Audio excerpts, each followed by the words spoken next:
Bismillahirrahmanirrahim. Assalamualaikum warahmatullahi wabarakatuh. Innal hamdalillah nahmaduhu wa nasta'inuhu wa nastaghfiruh wa na'udzu billahi min shururi anfusina wa min sayyiati a'malina. May yahdihillahu fala mudilla lahu wa may yudlil fala hadiyalah. Allahumma shalli ala sayyidina Muhammadin wa ala alihi wa sahbihi ajma'in, amma ba'd. Segala puji bagi Allah Subhanahu wa ta'ala yang telah memberikan kita nikmat berupa nikmat kekuatan, kesehatan, kesempatan, dan nikmat iman, sehingga kita tetap istiqomah berada di atas jalan Allah Subhanahu wa ta'ala hingga saat ini. Salawat dan salam tak lupa pula kita kirimkan kepada junjungan kita Nabi besar Muhammad sallallahu alaihi wasallam yang telah mengantarkan kita dari alam kegelapan menuju ke alam yang terang benderang seperti yang kita rasakan sekarang ini.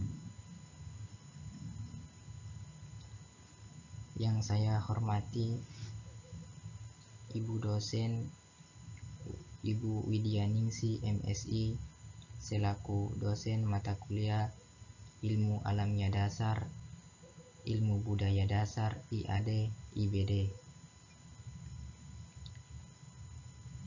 Perkenalkan, nama saya Puja Ali.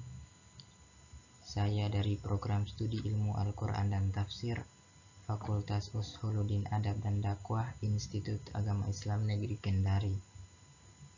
Di sini saya akan mempresentasikan pembahasan mengenai alam semesta dan tata surya.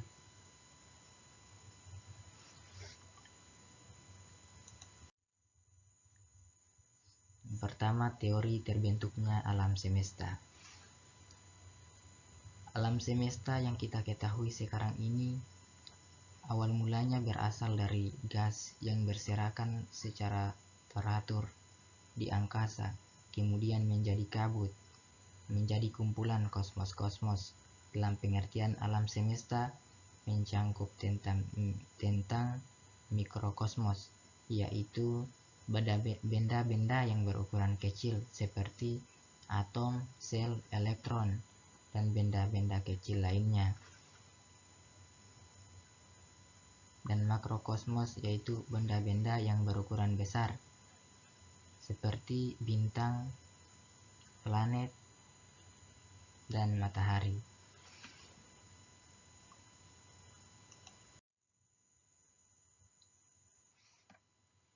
Mengenai hal ini ada dua teori. Yang pertama, steady state teori menyatakan bahwa alam semesta dimanapun selalu sama. Alam semesta terjadi pada suatu saat tertentu yang telah lalu, dan segala sesuatu di alam semesta selalu tetap sama. Dalam teori ini dinyatakan bahwa tiap-tiap galaksi terbentuk, tumbuh, dan menjadi tua, akhirnya mati. Sedangkan teori yang satu, yaitu teori Big Bang Theory atau teori dentuman besar, menyatakan bahwa adanya massa yang sangat besar dan mempunyai massa jenis yang sangat besar. Karena adanya reaksi inti kemudian meledak dengan hebat, massa tersebut mengembang dengan cepat menjauhi pusat ledakan. Teori ini dikembangkan oleh George Lemaitre.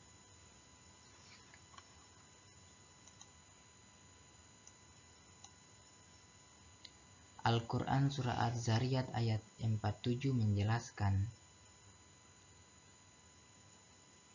yang artinya bahwa langit kami bangun dengan kekuasaan kami, dan sesungguhnya kami benar-benar meluaskannya.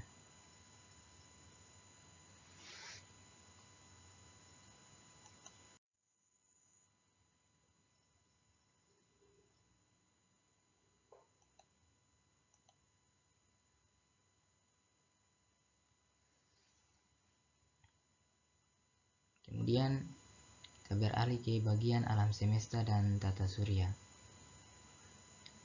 Yang pertama, galaksi. Galaksi ini adalah kumpulan bintang yang jumlahnya miliaran dan terdapat di alam semesta yang bentuknya menyerupai lensa cembung yang pipih atau berbentuk cakram. Dalam alam semesta ini terdapat lebih kurang 1.500 galaksi. Kemudian yang kedua itu matahari.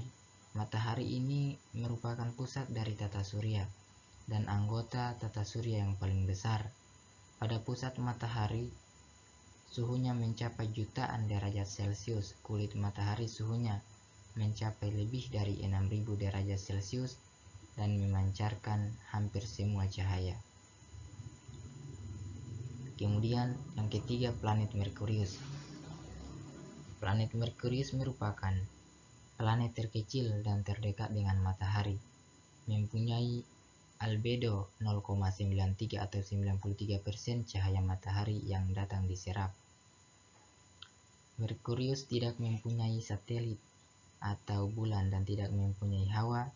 Diperkirakan tidak ada kehidupan sama sekali.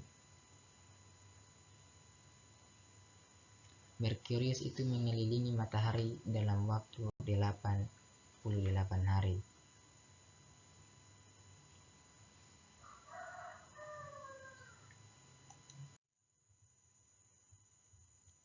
Yang keempat, planet Venus.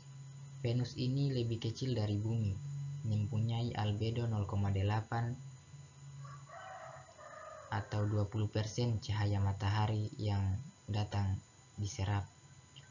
Venus menempati urutan kedua terdekat dengan matahari, diliputi awan tebal atau atmosfer dan tidak mempunyai satelit. Planet ini terkenal dengan bintang kejora yang bersinar terang pada waktu sore dan atau pagi hari. Yang kelima, planet Bumi. Bumi menempati urutan ketiga terdekat dengan matahari. Jarak antara bumi dan matahari adalah 149 juta kilometer. Bumi mempunyai atmosfer dan mempunyai sebuah satelit yaitu bulan. Bumi mengadakan revolusi selama 365 hari. Bumi dibandingkan dengan planet yang ada merupakan planet yang istimewa. Karena yang pertama, jaraknya dengan matahari tidak terlalu dekat dan tidak terlalu jauh sehingga udara bumi tidak terlalu panas dan tidak terlalu dingin. Yang kedua, terdapat cairan air di bumi, samudra dan lautan. Yang ketiga, bumi mempunyai atmosfer sehingga terdapat awan dan hujan. Yang keempat, atmosfer bumi membuat perbedaan suhu antara siang dan malam tidak terlalu ekstrim. Yang kelima, atmosfer bumi mengandung oksigen sehingga terdapat kehidupan seperti yang kita kenal sekarang. Yang keenam, atmosfer bumi melindungi kehidupan dari kerusakan akibat sinar dan partikel dari matahari yang dapat merusak bumi.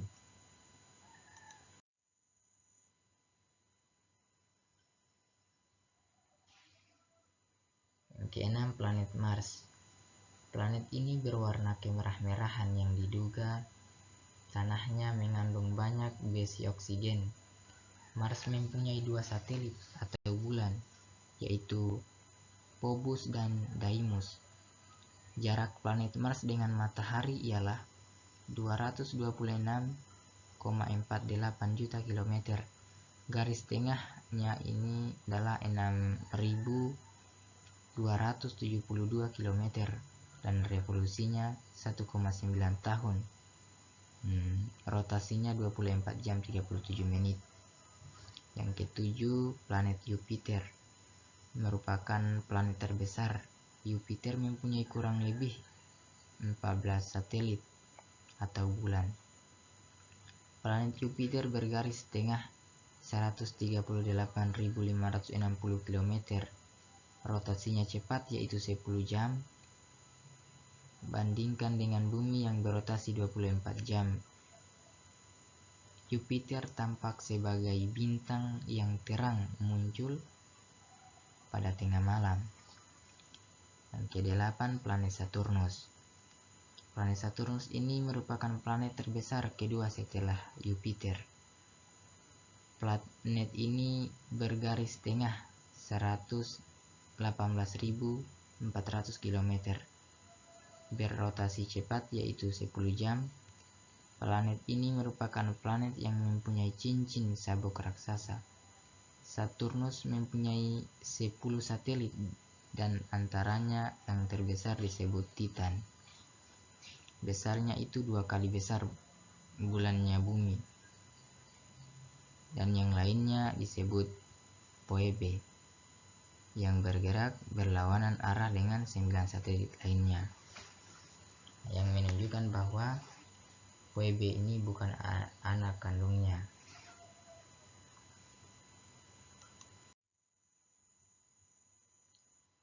Kemudian yang ke-9, planet Uranus. Uranus ini memiliki 5 satelit. Berbeda dengan planet yang lain, Uranus arah gerak rotasinya dari timur ke barat.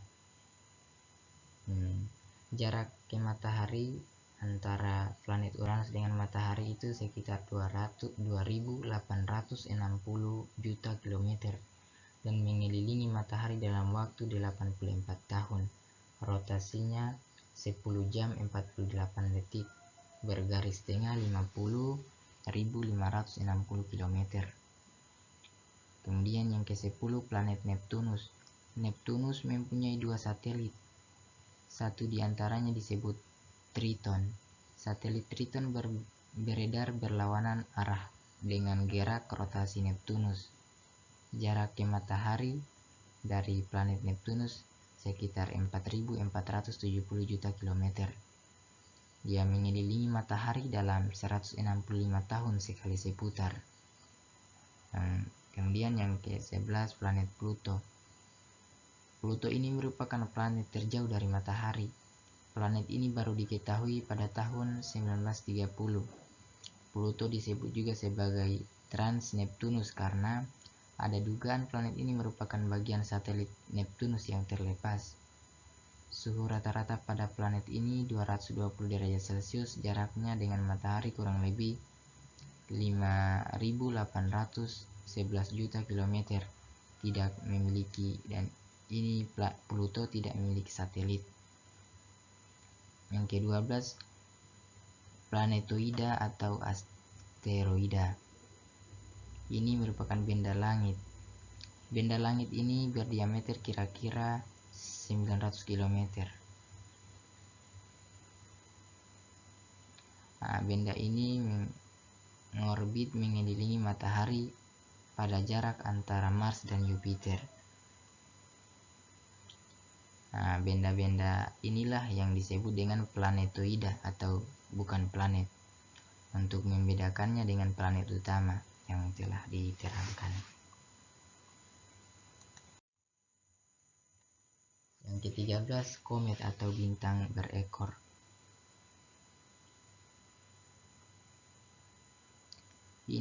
Komet ini adalah kumpulan bongkah-bongkah batu yang diselubungi kabut gas. Diameter komet termasuk selubung gasnya kurang lebih 100.000 km, sedangkan yang diameter ini berkisar 10 km sampai 20 km. Komet merupakan anggota tata surya yang beredar mengelilingi matahari dan menerima energinya dari matahari. Kemudian yang ke-14, meteor. Meteor ini bukan anggota bintang karena meteor ini merupakan anggota dari tata surya. Meteor berupa batu-batu kecil yang diameternya itu antara 0,2 sampai 0,5 mm dan masanya tidak lebih dari 1 gram. Meteor semacam debu angkasa yang bergerak dengan kecepatan rata-rata 60 km per detik atau 60 kali 60 kali 60 km per jam. Dan yang ke-15 itu satelit. Satelit ini merupakan pengiring planet. Satelit beredar mengelilingi planet dan bersama-sama mengelilingi matahari. Peredaran satelit ini mengelilingi planet disebut dengan gerak revolusi satelit. Dan satelit juga melakukan gerak rotasi yang beredar mengelilingi sumbunya sendiri. Satelit ini disebut dengan bulan.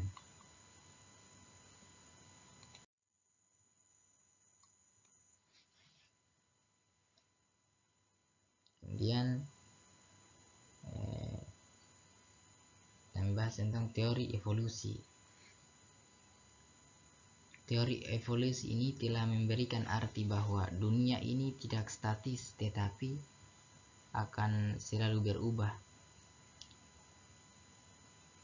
Charles Darwin adalah orang yang mengemukakan teori evolusi sebagaimana yang diyakini dewasa ini. Ia menduga bahwa asal-usul kehidupan dan spesies berdasar pada adaptasi terhadap lingkungan.